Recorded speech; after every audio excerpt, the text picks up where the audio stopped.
You are getting 100% Jodi on Women Taking the Lead. Many things validated for me that I was with my people.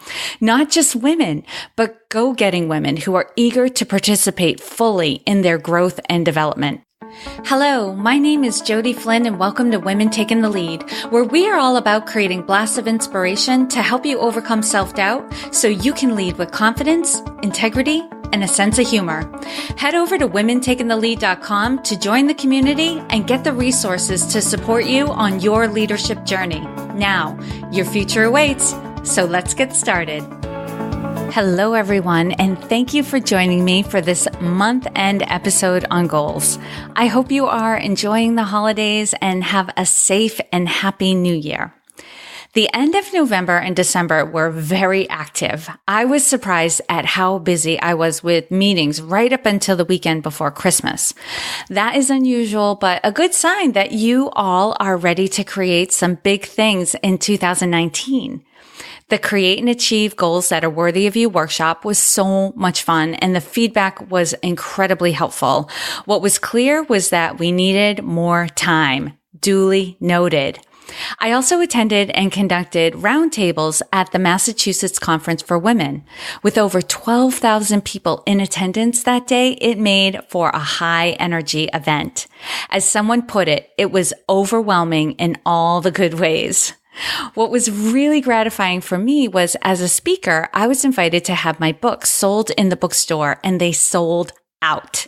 I can't tell you how amazed and delighted I was. Many things validated for me that I was with my people.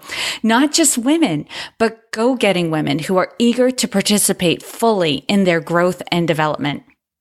Now I'm spending some time unplugged with my family and friends. I'm spending some time resting and finalizing my goals for next year, and I'll share more about that in the next episode, which will be releasing in a couple of weeks. For now, let's get caught up on how my 2018 goals landed. To catch anyone up who is new to the Women Taking the Lead podcast, last December, I did a series of episodes to walk everyone through my goal setting process, and I used myself as an example to take you through all the steps. I promised during that time I would keep you updated on my progress toward my goals in the hope that it would be helpful for you as you work toward accomplishing your goals. This episode is the progress report on my goals through December. During that goal setting series, I identified 4 focus areas that were important to me this year, and each area has a specific goal assigned to it. Focus area number 1 is to increase the profitability in my business. My specific goal is to have a net income, earnings minus expenses, of $80,000 minimum this year. Because I was struggling a little bit with this goal, I also created 4 sub-goals in June. These sub-goals are, by year end, to 1, have had 12 new executive leadership coaching clients. This is coaching that focuses on leaders within organizations to help them with their performance as well as happiness and fulfillment at work. I had a total of 8 clients who fell into this category, and 3 more clients signed on before the end of the year. While I am 1 client shy of this goal, I still feel successful in this area because of the progress I made in such a short time. And I'm hoping to, continue that success in the new year. The second sub-goal was to do 10 corporate workshops. I have done 5 this year with 1 pushed out to January. I am 4 short of my goal of doing 10, and I'll be giving this area of my business more love in 2019. The third sub-goal was to promote the do-it-yourself products that are on the Women Taking the Lead website. This category has not gotten much movement, and I mentioned last month that I may have to hire a marketing person to help with this. Number 4 was to do 2 more group programs by the end of the year.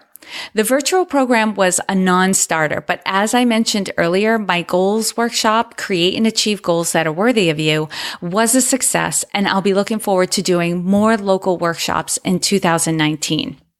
November's profit and loss report showed a net profit of $1,822.98. I did not meet the average $6,800 net profit I was looking for each month this year, and I've been reflecting on this and actively talking to coach colleagues of mine about this concern. There were some things missing in the attainment of this goal, but it was not a lack of effort or activity that was the problem. I worked hard to achieve this goal and applied many strategies that got some traction, but not enough. There were 3 things missing that got in the way of my achieving this goal from what I could see. One was I was working too hard and not asking for help. Some expert support would have been very helpful, especially when it comes to the marketing of my business, as I harp on the marketing. 2, I focused more on what I could do and not enough on who I was being. Because of some tight deadlines, I became focused on getting things done and out rather than taking a step back to get into an experience of being of service and support and really focusing on the women that I wanted to make a difference for. This definitely impacted how I was marketing my products and services. Lastly, and this was an interesting insight, although I know what I do and provide is incredibly valuable, I'm not always present to it when I talk to others or as I'm creating my marketing collateral. One of my mastermind members is often pointing out I don't get detailed enough about the benefits of my services. And as we got deeper into the conversation, I got really uncomfortable thinking about changing this mentality and state of being. This definitely needs to change in the new year. Focus area number 2 is to build more strength and endurance. The goal was to do 1,000 Spartan regulation burpees in good form within one workout by the end of October. Separately, do an unassisted pull-up before the end of the year. I accomplished my goal to do 1,000 chest to ground burpees back in October, but I have yet to do the unassisted pull-up. Although I've continued to do pull-ups with a band as a part of my workout, I was not driven to accomplish this goal by year end. I did not have the same drive and passion for the pull-up that I had for the burpees. This tells me that this goal was chosen more for my ego than for me to be in alignment with living the life I want to live. I'll continue to incorporate pull-ups in my weekly routine, but I'm likely going to let the task of doing the unassisted pull-up go. Who knows? This may come back sometime in the future, and if I happen to hit the goal in the course of getting more fit, I will let you know. Focus area number 3, romantic partnership. The specific goal was to be in a committed monogamous relationship with a man.